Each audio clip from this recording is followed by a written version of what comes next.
Recording started. 지금 우리는 성경적 기도론을 정립하고 있습니다. 지금까지 14강을 강의를 했고 오늘은 제15강을 할 차례입니다. 우리는 지난 시간부터 기도에 관한 하나님의 약속을 살펴보고 있습니다.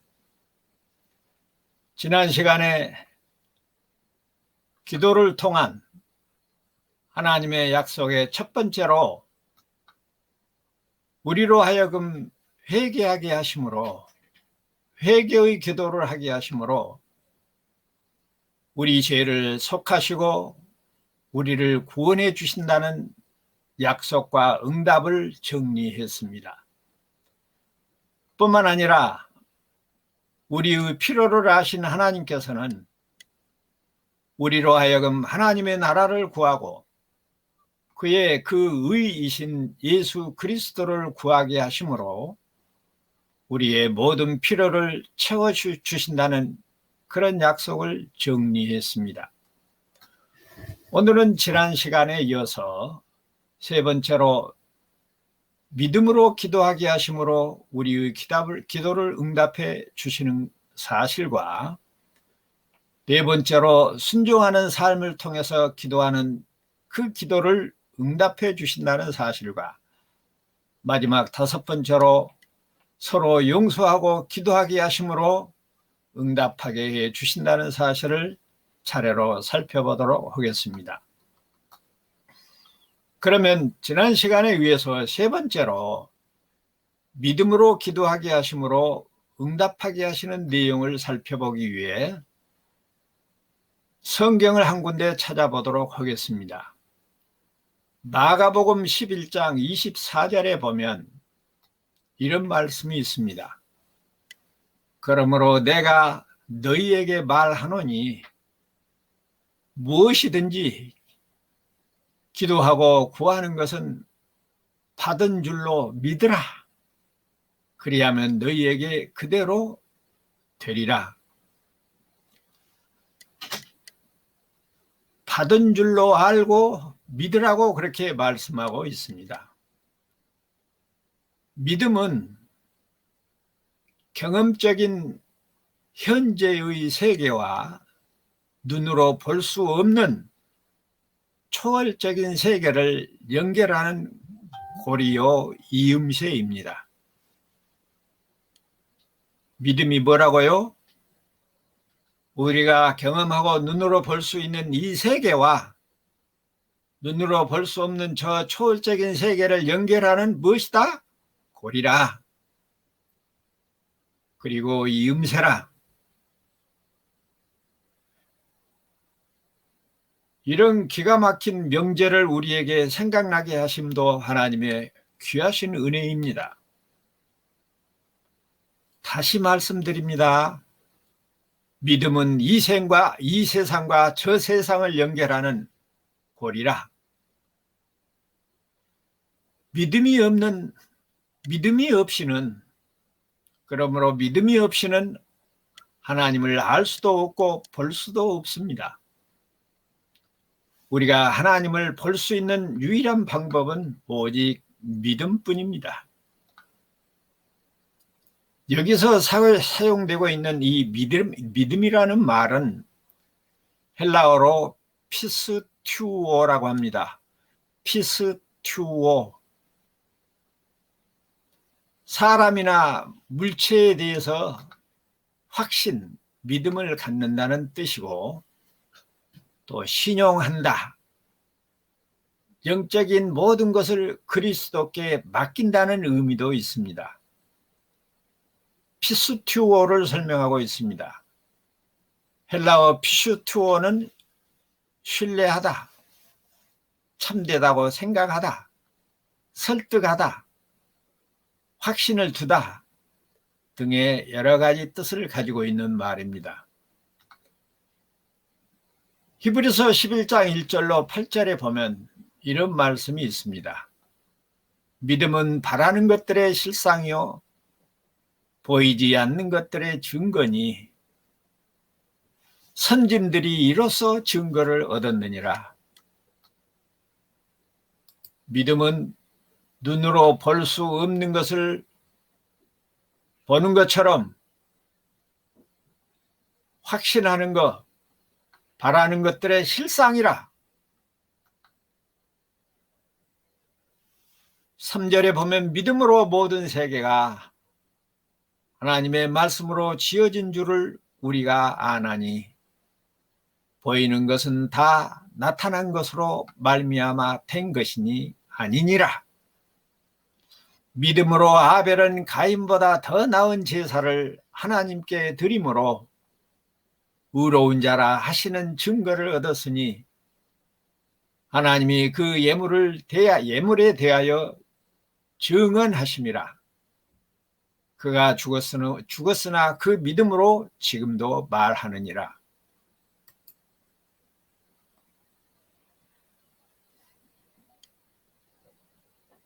아벨이 믿음으로 가인보다 더 나은 제사를 지냈다는 말은 장차 오실 그리스도를 자기가 드린 제물을 통해서 보았다는 이야기입니다. 믿음으로 에녹은 죽음을 보지 않고 옮겨졌으니 하나님이 그를 옮기심으로 다시 보이지 아니하였느니라. 그는 옮겨지기 전에 하나님을 기쁘시게 하는 자라 하는 증거를 받았느니라.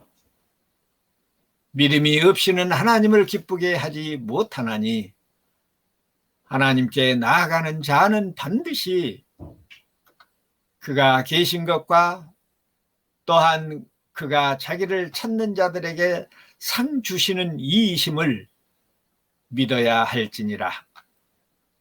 믿음으로 노아는 아직 보이지 않는 일에 경고하심을 받아 경외함으로 방주를 준비하여 그 집을 구원하였으니 이로 말미암아 세상을 정죄하고 믿음을 따르는 의의 상속자가 되었느니라.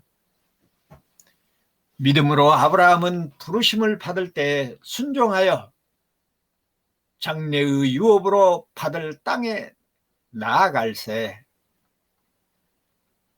갈 바를 알지 못하고 나아갔으며 라고 기록하고 있는 것을 보면 믿음은 그냥 이론이나 단순한 어떤 격언이나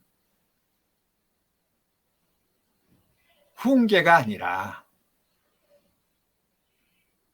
실제적이요 삶으로 나타나는 파워, 능력이라고 하는 사실을 우리가 다시 한번 정립하게 됩니다. 그래서 우리는 이런 말씀을 기록한 히브리서 11장을 기도장이라 그렇게 부릅니다. 우리가 앞에서 믿음을 회개와 관계 지을 때 동전의 양면처럼 유기적으로 신비하게 연합된 관계임을 밝혔습니다. 믿음이 곧 회개를 불러일으키고 회개는 곧 믿음 있는 증거라. 그 사실이 여기 히브리서 11장에서 확실하게 증거해주고 있는 믿음이 없이는 아무것도 아니요. 아무것도 이루어질 수 없어서 기도 역시 믿음으로 드려진다고 하는 사실을 증명해주고 있습니다. 이런 믿음이 우리에게 어떻게 왔습니까? 에베소서 2장 8절에서 너희는 그 은혜에 의하여 믿음으로 말미암아 구원을 받았으니 이것은 너희에게서 난 것이 아니요 하나님의 선물이라 이렇게 말씀하시므로 믿음과 구원은 하나님의 선물인 카리스, 은혜로 주어진다고 대답하고 있습니다. 그리고 요한복음 6장 29절에서는 예수께서 대답하여 이르시되 하나님께서 보내신 이를 믿는 것이 하나님의 일이니라. 라고 말씀을 하시므로 예수 그리스도를 믿는 것이 하나님이 하시는 일이고 하나님의 일이라고 하는 것을 말씀하고 있습니다. 지금 믿음에 대해서 설명하고 있습니다.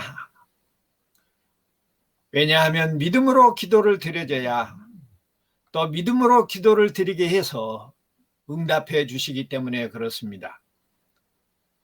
갈라디아서 5장 22절과 23절에서 오직 성령의 열매는 사랑과 희락과 화평과 오래 참음과 자비와 양성과 충성과 온유와 절제니 이 같은 것을 금지할 법이 없느니라 라고 말씀하시므로 믿음 있는 신자에게 나타나는 성령의 열매를 소개하고 있습니다. 그러므로 성령을 모시고 사는 것이 믿음이요, 믿음이 있으면 성령으로 모시고 사는 것입니다. 자, 하나님께서 응답해 주신다고 하는 네 번째 약속은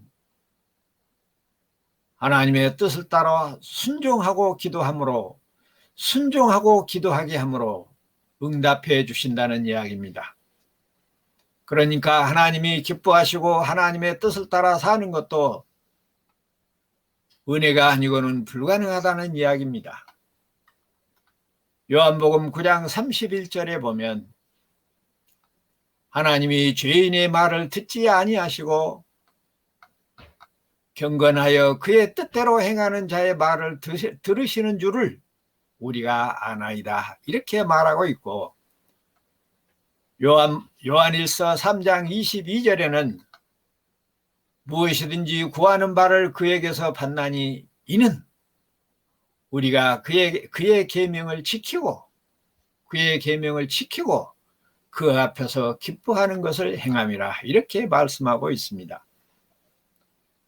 순종을 강조하는 이야기고, 하나님은 자기 백성들을 순종하도록 하시고 그 순종하기 때문에 그들이 하는 모든 기도를 응답해 주신다는 약속을 하고 있는 것입니다. 요한복음 9장 31절과 요한일서 3장 22절의 이 두 구절에서 행한다는 말씀이 소개되고 있는데, 이 행한다고 하는 이 헬라어 원문은 포이에오라고 되어 있습니다. 포이에오라는 말은 만들다, 무엇을 하다, 제조하다, 산출하다. 지금 우리가 행한다고 하는 말로 번역된 헬라어 원문 포이에오를 의미를 지금 설명하고 있습니다. 제조하다, 산출하다, 생산하다, 구성하다, 창조하다, 행하다, 완수하다, 지키다, 실행하다, 준수하다, 형성하다, 준비하다, 약속을 실행하다, 축하하다, 바르게 행동하다, 시간을 보내다, 내보내다, 저자가 되다. 아주 다양한 뜻을 가진 동사입니다. 여기서 우리는 믿음과 행위가 둘이 아니라고 하는 사실을 또 한번 확인하게 됩니다. 아까도 말씀을 드린 대로 믿음은 이론이나 생각이 아니라 실천하는 삶의 증거요, 능력입니다.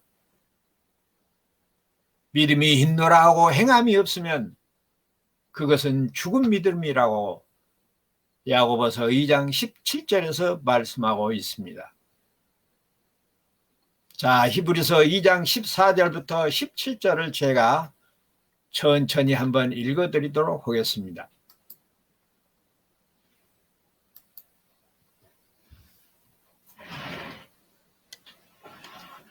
내 형제들아,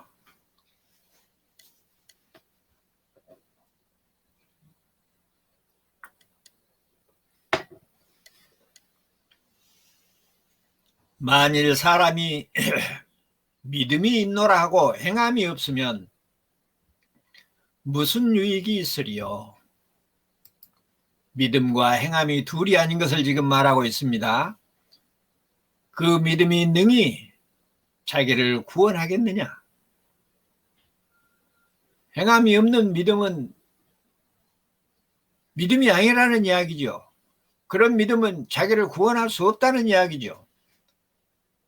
만일 형제나 자매가 헐벗고 일용할 양식이 있는데, 일용할 양식이 없는데, 너희 중에 누구든지 그에게 이르되 평안히 가라, 덥게 하라, 배부르게 하라 하면서 그 몸에 쓸 것을 주지 아니하면 무슨 유익이 있으리요?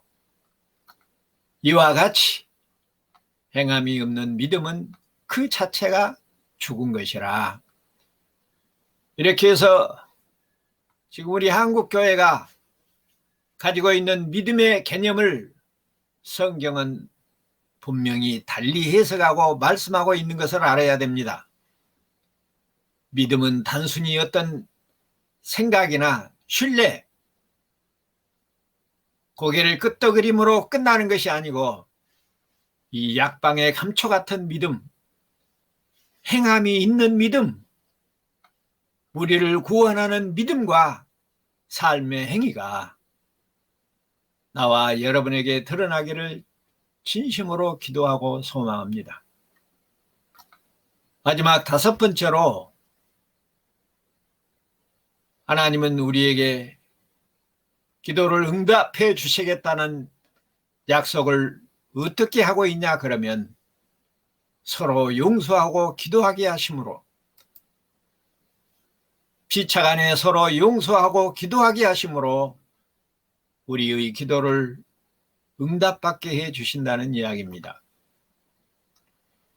마태복음 6장 12절에 보면 우리가 우리에게 죄 지은 자를 사하여 준 것 같이 우리 죄를 사하여 주옵시고, 아까 장로님이 읽은 대목이기도 합니다. 주기도문에 나와 있죠. 마가복음 11장 25절에 서서 기도할 때 아무에게나 혐의가 있거든 용서하라. 그리하여야 하늘에 계신 너희 아버지께서도 너희 허물을 사하여 주시리라 하시니라. 성경에서 대표적으로 해석하기 어려운 난행 구절입니다. 왜냐하면 대부분 사람들이 이 구절을 문자 그대로 이해를 해서 우리가 누군가를 용서하지 않고 그러면 우리도 용서받을 수 없는 것처럼 문자적으로는 맞는 일입니다. 그런데 나와 여러분이 그렇게 마음이 넓고 아량이 깊습니까? 저도 옛날에 씻을 수 없는 많은 죄들을 지은 사람입니다. 그러나 할 수 있는 대로 가서 용서도 빌고 회개도 하고 사과도 하고 했지만은 아무리 예수를 천년만년 믿었어도 그것을 잊지 않고 지금도 원수처럼 생각하는 사람들도 많이 있습니다. 그런 것은 이런 본문들을 잘못 이해하기 때문에 그렇습니다. 여기 마태복음 6장 12절에 사하여 준다는 말이 나오는데 헬라어로 아피에미라고 합니다.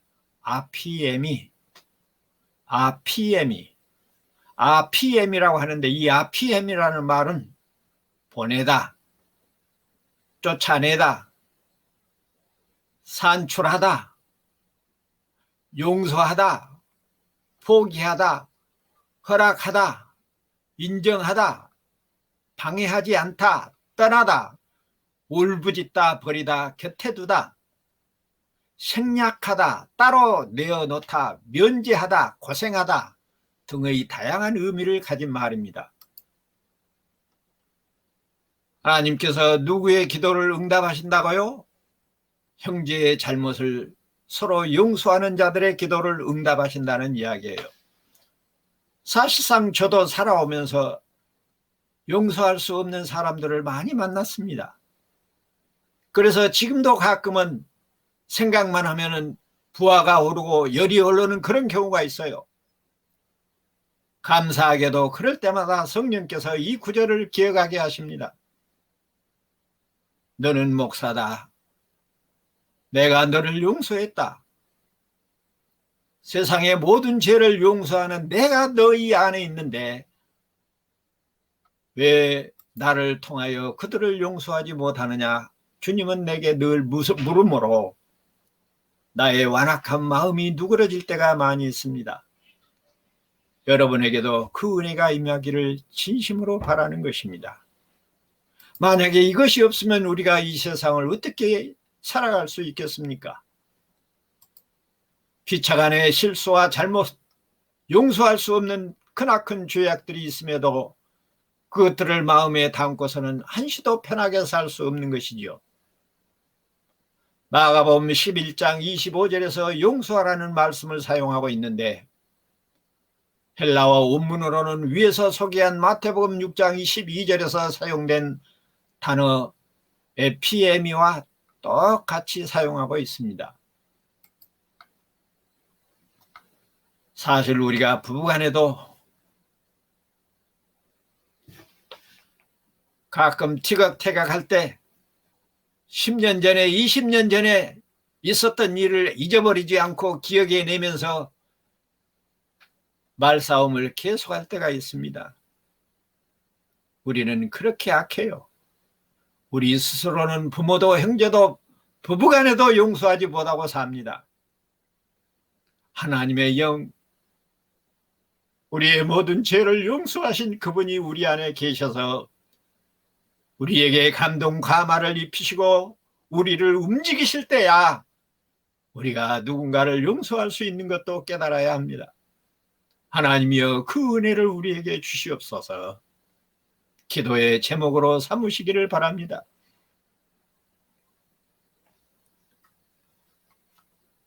우리말 번역에는 뜻은 같아도 사하다, 용서하다라고 따로따로 번역되어 있습니다.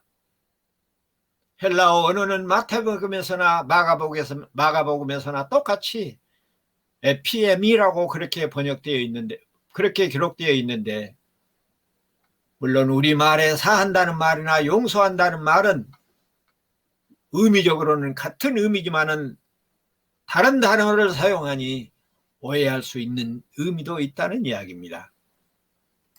그래서 원어가 우리에게 좋은 뉘앙스를 가져다 주는 점이 여기에 이점이 있습니다. 엄밀히 따지면 기도는 죄를 용서받는 일입니다. 용서받을 자에게 당연히 나타나는 일은 용서하는 일이라는 것을 보여주는 것이 오늘 본문이고, 누군가를 용서하지 않으면 네 죄도 용서받지 못한다는 말은 역설적인 표현이죠. 내가 너희를 용서했으니 너희 안에 모든 것을 용서하는 내가 있으니 너희들은 용서할 수 있도록 되어 있다는 말씀을 그렇게 거꾸로 역설적으로 표현하고 있는 것을 명심하시기 바랍니다. 나와 여러분이 누구의 잘못을 용서할 수 있다는 말입니까? 죽었다 깨어나도 그런 일은 없습니다. 이런 본문도 문자 그대로 이해하면 사람들을 용서해 주어야 우리도 하나님께 용서를 받을 수 있는 것처럼 오해하는 경향이 많습니다. 또 그렇게 알고 있는 사람들이 부지기수입니다.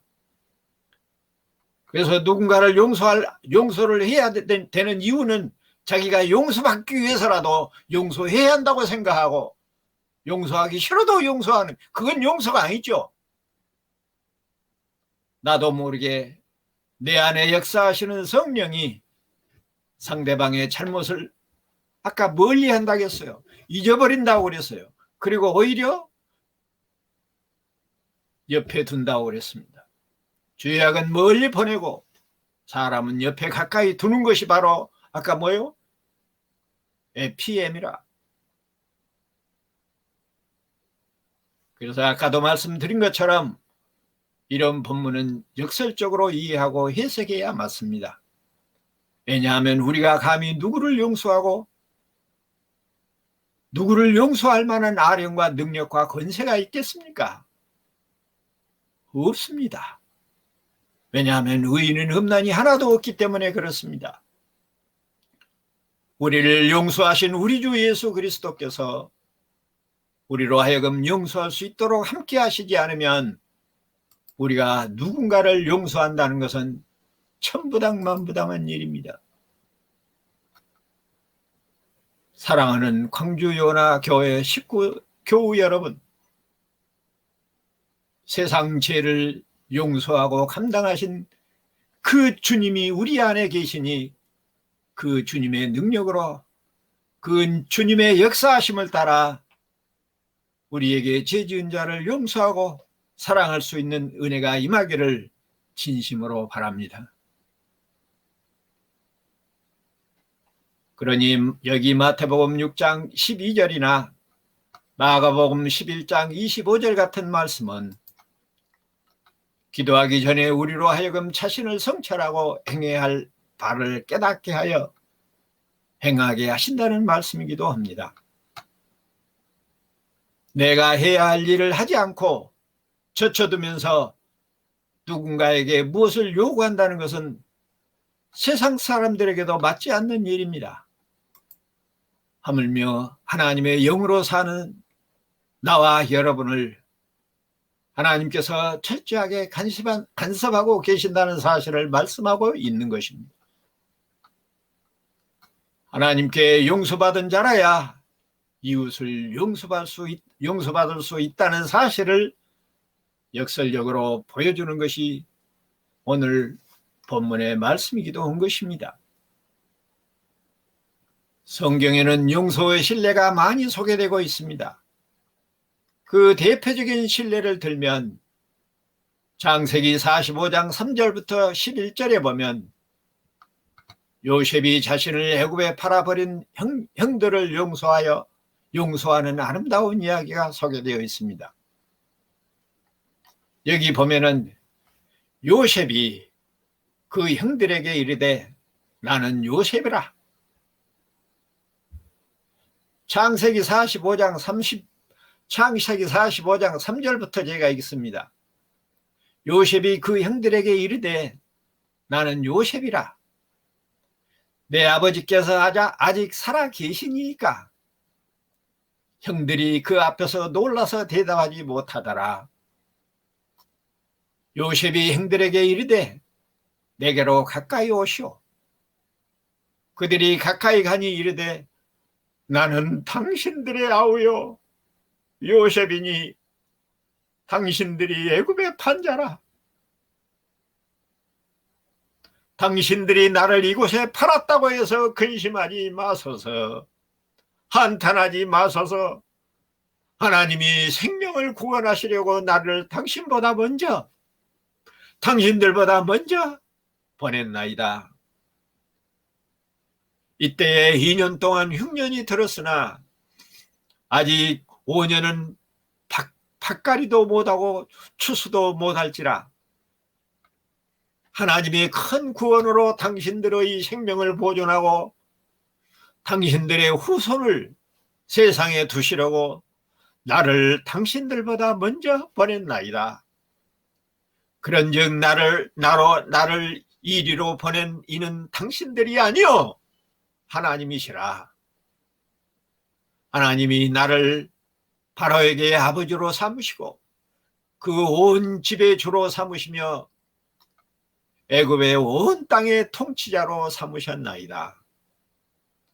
당신들은 속히 아버지께로 올라가서 아뢰기를 아버지, 아들 요셉의 말에 하나님이 나를 애굽 전국의 주로 세우셨으니 지체 말고 내게로 내려오사 아버지의 아들들과 아버지의 자손들과 아버지의 양과 소와 모든 소유가 고센 땅에 머물며 나와 가깝게 하소서. 이렇게 기록되어 있습니다. 제가 울먹이면서 이 구절을 읽었는데 제가 중학교를 졸업하고 1년 동안 쉬면서 성경을 몇 번 읽었을지 모르도록 성경만 들고 살았습니다. 그때 제 나이가 18살 때였습니다.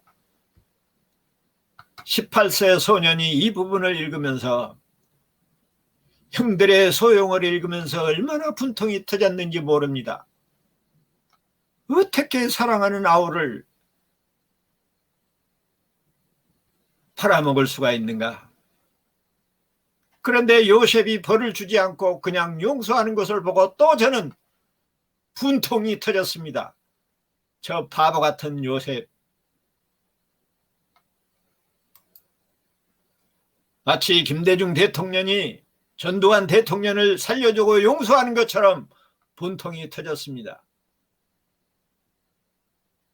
그때는 요셉을 그리스도의 모형으로 보지를 못했기 때문에 그랬을 것입니다. 요셉이 그렇게 한없이 용서하고 용서할 수 있었던 것은 특별한 사명을 띠고 나타난 요셉이지요.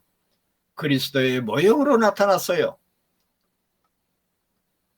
하나님도 어떤 경우에는 용서하지 않고 징벌을 내릴 때가 있거든요.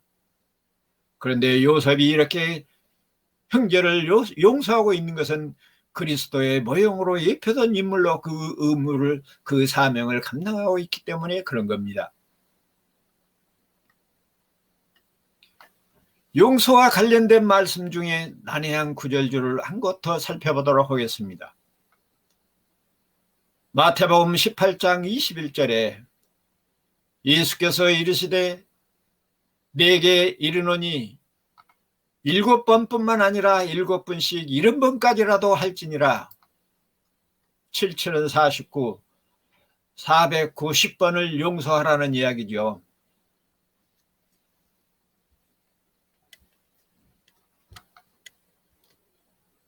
그러나 우리가 잘 아는 대로 성경에 사용되고 있는 숫자에도 그 값에 따라 상징적인 의미가 있습니다.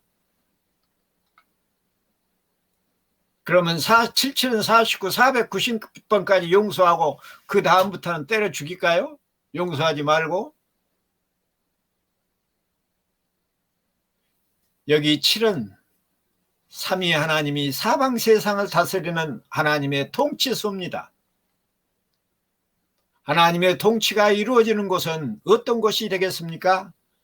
평화와 안식의 나라가 되겠습니다. 그래서 7은 럭키 세븐이라 행운의 숫자라는 의미가 들어있어요. 그리고 10, 100, 1000만 등의 숫자는 충만하고 충만의 의미들이 들어있습니다. 그러므로 70은 평화와 안식이 충만한 상태를 의미하고 있는 겁니다. 그러니 7번씩 70번이라도 용서하라는 말은 490번만 용서하고 그 뒤에는 너 알아서 하라 그런 뜻이 아니라 회개하지 않을 것이라고 낙심하지 말고 끝까지 용서하라는 그 용서하는 마음을 가지라는 이야기입니다. 왜냐하면 용서는 네가 하는 것이 아니라 네 안에 계시는 하나님께서 하실 것이기 때문이라는 거죠. 자, 이제 말씀을 마치겠습니다. 기도의 응답으로 나타날 이 놀라운 믿음과 행위의 은혜가 나와 여러분뿐만 아니라 사랑하는 부모, 형제와 남편과 아내와 자녀들과 자손 대대로 임하시기를 성부와 성자와 성령의 이름으로 축원합니다. 아멘. 잠시 기도하겠습니다. 거룩하신 아버지, 우리가 우리의 기도를 응답받게 하시려고 하나님께서 우리에게 약속하신 내용들을 지금까지 살펴보았습니다. 회개로 엎드리게 하시고 용서하게 하시고 순종하게 하시고 믿음으로 기도하게 하심으로 우리의 기도를 응답해 주신다고 하셨으니 우리가 그런 기도를 드릴 수 있도록 은혜 위에 은혜를 더하여 주옵소서. 예수님 이름으로 기도하옵나이다. 아멘. 목사님